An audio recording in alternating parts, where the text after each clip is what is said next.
It was a Sunday. The one day my family actually sat together, which meant the one day I had to perform. I was 29 years old, and I had driven 4 hours back to Philadelphia from my apartment in the city to attend what my mother called a family dinner and what I had come to think of as a sentencing hearing. The table was set with the good china. There were flowers from the garden. My father sat at the head of the table in his weekend blazer, the one he wore when he wanted to appear relaxed but still needed you to remember who he was. He was halfway through his second glass of Cabernet when he put it down and looked at me with the expression I had spent my entire childhood trying to avoid. He slid an envelope across the white tablecloth. "I know what you've been doing," he said. His voice was controlled. The way a good attorney controls a deposition. He had the evidence. He wanted the confession. "Your little cooking school, culinary program," I said. It was the wrong thing to say.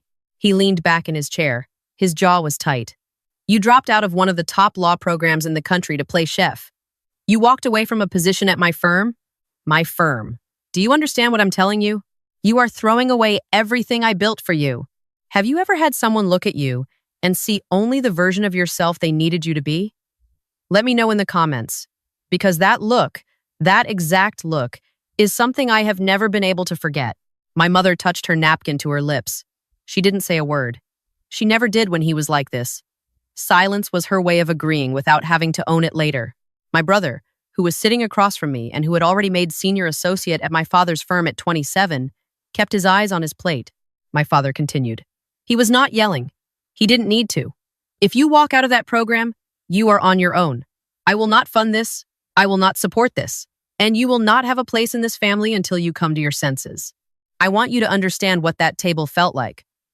My father was a named partner at Callaway and Reed.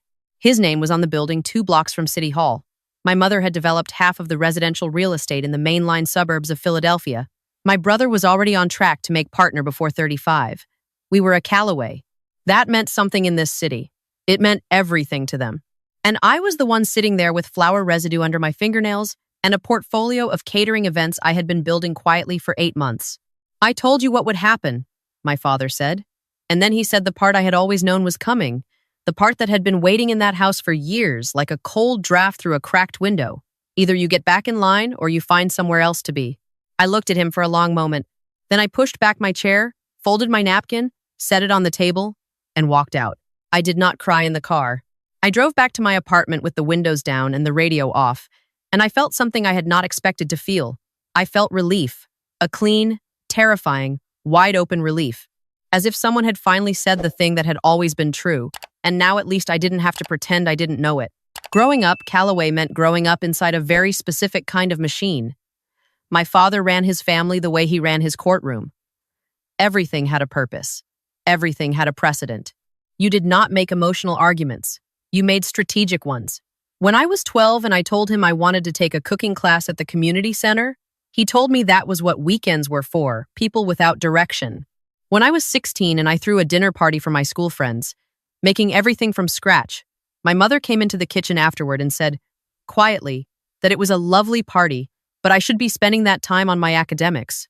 My brother, 2 years older, had already set the template. He studied, he ranked, he performed, he was the precedent, and I kept trying to fit myself into a mold that was not built for me. When I got into law school, my father shook my hand. Not hugged. Shook my hand. Told me he was proud in the same tone he would use to say a filing had been submitted on time. My mother bought a new dress for the orientation photos. I smiled in all of them. I made it 2.5 years before I could not make it anymore.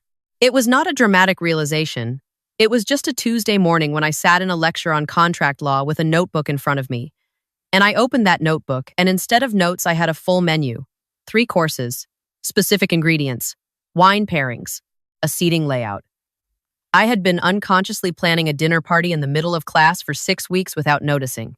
I withdrew from the program the following Friday. I did not tell my parents for 3 months. I kept showing up at family dinners. I said school was fine. I drove back to the city and spent those 3 months building what I had already half built in the margins of law school, a private dining and event experience company. Just me, a rented commercial kitchen 2 nights a week, and a list of 12 clients I had started catering for on weekends. When my father found out, it was because my brother told him. Not maliciously, or maybe maliciously. I have never been entirely sure. He had seen one of my Instagram posts. An event I had done for a corporate client in Center City. 40 people, full service, custom menu. He mentioned it at Sunday dinner, casually. And my father's face had done the thing, and that had been the beginning of the end. So I was out, 29 years old, with $7,000 in savings, my commercial kitchen rental, and a client list that had grown to 19 since I had stopped hiding it. The first thing I did was call my landlord and ask if I could extend my lease month to month. He said yes. The second thing I did was cry, hard, in the shower for about 20 minutes. The third thing I did was open my laptop and start building a real business. I want to be honest about what that period looked like, because stories like this tend to skip the part in the middle, the part that is not glamorous. I was working a weekend brunch shift at a restaurant in Rittenhouse to cover my rent. I was catering corporate lunches Tuesday through Thursday and private dinners on Fridays and Saturdays.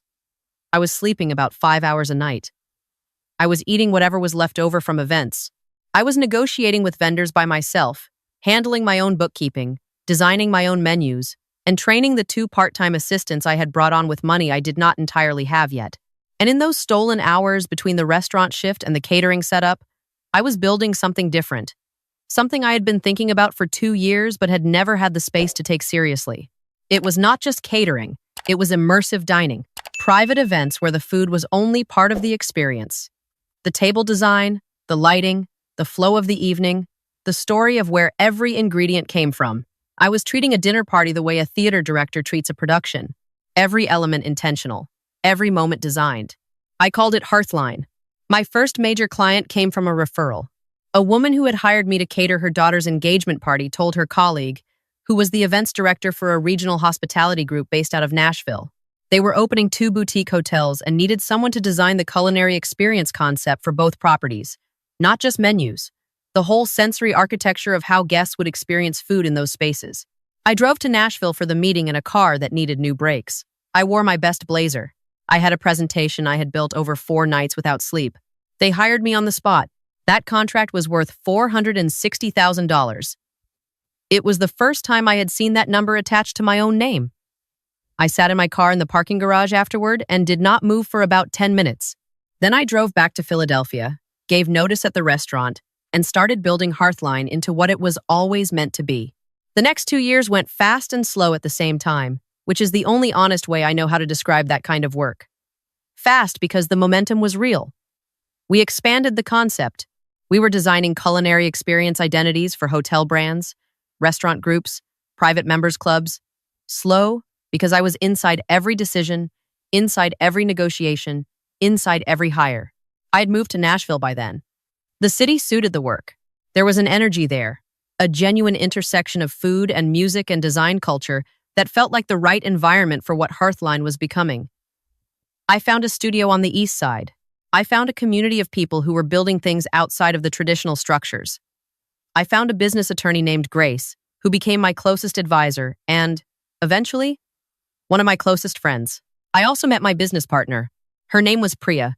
She had been running the culinary program at a boutique resort in the Smoky Mountains, and she had come to one of my Hearthline concept dinners on a referral from a mutual client.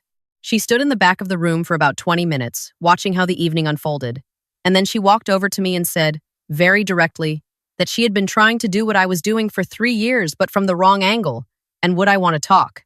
We talked for 6 hours. By the end of it, we had the rough outline of something much larger than either of us had been building separately. A full-service experiential hospitality consultancy. Not just events. Not just design. A company that could take a brand from concept to complete sensory identity across food, space, and guest experience. We launched the expanded Hearthline 18 months later. 14 months after that, we received an acquisition offer from one of the largest hospitality investment groups in the country. They had been watching us for 2 years. They wanted the methodology, the brand relationships, and the team. After 6 months of negotiation, they made their final offer. $18 million. I remember sitting across from Grace in her office when the final number came through. She slid the term sheet across her desk. I read it. I read it again. And then I looked up at her and said, "Is this real?" And she said, in that dry way she has, "It is exceptionally real, and you should probably breathe." I did not celebrate immediately. I want to be honest about that too. The thing no one tells you about getting what you worked for is that the moment it happens, you spend about 48 hours waiting for it to be taken away. I moved through those first 2 days in a kind of suspended disbelief. I paid the capital gains taxes. I paid my team their bonuses. I sat with the remaining number for a long time. And then I drove out into the hills, east of Nashville, and I found the property I had been looking at on a real estate site for the better part of a year. Not a showpiece, not a statement, a house that sat on 11 acres of rolling Tennessee land, built into the landscape, with a commercial-grade kitchen, a full garden, a workshop, and a view of the ridge that turned gold at sunset. I paid $12.5 million for it, cash. The logic, which I want to be transparent about because I have learned that people get distracted by numbers, was this. After taxes, my net from the acquisition was approximately $11.2 million. I had already rolled a portion of my equity into the new entity structure as part of the deal, which included ongoing consulting revenue. The property was both a home and a working space. It made financial sense. It also made personal sense. And for the first time in my life, I was making decisions that were allowed to make both kinds of sense at the same time. The first night I slept in that house, I lay in the dark listening to the property. Crickets, wind, the cooling of the beams, no traffic, no upstairs neighbors, no alarm I had set for a 6-hour turnaround. I woke up at 7 in the morning to sunlight coming through windows I had chosen, in a kitchen I had designed, in a life I had built from a parking lot in Nashville, and a rented commercial kitchen in Philadelphia, and $7,000 in a client list that had started at 12. I felt something I did not have a word for yet. I would find it later. The word was mine. 3 months after I moved in, a lifestyle magazine ran a feature on Hearthline. It was a long piece about the company, the methodology, the acquisition. They sent a photographer who spent 2 days at the property. The article ran in the print edition and was republished online with a full photo essay of the house, the kitchen garden, the studio, the view from the back porch at golden hour. I read it. I thought it was well done. I sent Grace a copy and went back to the project I was working on. 4 days later, my phone rang. Unknown number, Philadelphia area code. I almost let it go to voicemail. I answered on the 4th ring. Hey, stranger. A voice I had not heard in almost 3 years. My brother. His tone was warm in that practiced way, the way he talked to junior associates he needed something from. I could hear the posture in it. I waited. He moved through the small talk quickly, which told me he already knew I would not be patient with it. Said he had seen the article. Said the house looked incredible. Said he had shown it to our parents. And then he said the thing. We've all been talking, he said. Mom and Dad think it's been too long. We want to come down. Just to see you. To reconnect. There it was. They had not called when I left the dinner table in Philadelphia. They had not called when I was working the brunch shift. They had not called when I signed my first hotel contract, or moved to a new city, or built a company from nothing, or lost a client and had to rebuild the revenue in 60 days. Not one call in 3 years. But the magazine had run the photos of the 11-acre property and the custom kitchen and the ridge at golden hour. And now they wanted to reconnect. I understood exactly what was happening. It was not bitterness. It was just clarity. The kind of clarity you get when you have spent enough time outside a system to finally see it from the outside. Fine, I said. My voice was even. Come whenever you want. I have room. They drove down 2 weekends later. My father, my mother, my brother. They arrived on a Saturday afternoon in a rented Suburban. My father in a sport coat. My mother in the kind of outfit she wore to charitable luncheons. My brother got out of the car and looked at the property for a long moment before he said anything. This is something, he said finally. It is, I said. I showed them around. I gave them the same tour I would give any guest.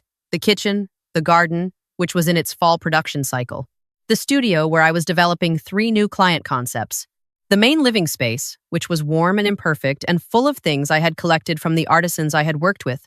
The potters in East Nashville, the furniture builders in Asheville, the textile artists from a co-op in Chattanooga. My mother kept touching things lightly as she moved through the rooms. She said it was charming. She meant it as a compliment, but it sounded like a reduction, and I think somewhere in her she knew that. My father said very little. He walked through the space, looking at it the way he looked at a contract, looking for the terms. We had dinner on the back porch because the evening was still warm enough. I had cooked everything myself. It was the best meal I had made in months. I was in my element in a way I would not have been able to explain to them, the way some people are legible only in their own space. My brother ate quickly and said the food was great. My mother said it was lovely and asked me if I had a housekeeper. My father ate in near silence. And then, when the plates had been cleared, and the light had dropped behind the ridge, and the first stars were beginning to show, my father set down his coffee cup. He cleared his throat. "Emma," he said, "I want to talk to you about something. I already knew what it was going to be. I want you to know that." I was not surprised. I was simply waiting for the specific shape of it. He told me that my brother's practice was under strain, that he had taken on a partner who had not worked out, that there were costs, that there was a gap in the firm's operating capital, that the family was looking at how to close that gap. He did not ask. My father did not ask for things. He presented situations and waited for the appropriate party to respond appropriately. My mother said, "We thought maybe you might be in a position to help." She gestured at the house, at the ridge, at the stars. "The way you're doing. It seems like you have done very well." My brother looked at the table. I sat with it for a moment, not because I was uncertain, because I wanted to feel the full shape of it before I responded to it. 3 years, I said. My father looked at me. 3 years since that dinner. You told me to find somewhere else to be. I did. I built something. I built a whole company and a team and a body of work, and I did it without a single call from any of you to ask how it was going. Not one. And now you are here because a magazine published photos of my house. My mother started to speak. I held up one hand, gently. "I'm not saying this to punish you," I told her. "I want you to understand that. I'm saying it because I think it matters that we name what actually happened. You did not come here to see me. You came here because you need something. And I think somewhere in this room, all 4 of us know that is true." My brother finally looked up. His face was difficult to read. He was not the monster of this story. He was just someone who had chosen the path of least resistance his whole life, and that path had narrowed on him. My father's expression did something I had never seen it do before. It did not collapse. It did not rage. It just went very still in a way that looked, for a brief moment, like something close to shame. "I am not going to fund the practice," I said. My voice was quiet. "I want to be clear about that, and I want to be clear that it is not about the money. It is about the fact that you did not build that practice with me in mind, and you did not struggle through these 3 years with me, and I am not the appropriate person to step in now because your financial plan requires it. What I am willing to do," I said, "is tell you something I have been thinking about since you pulled into my driveway." I stood up and walked to the edge of the porch. The ridge was dark now.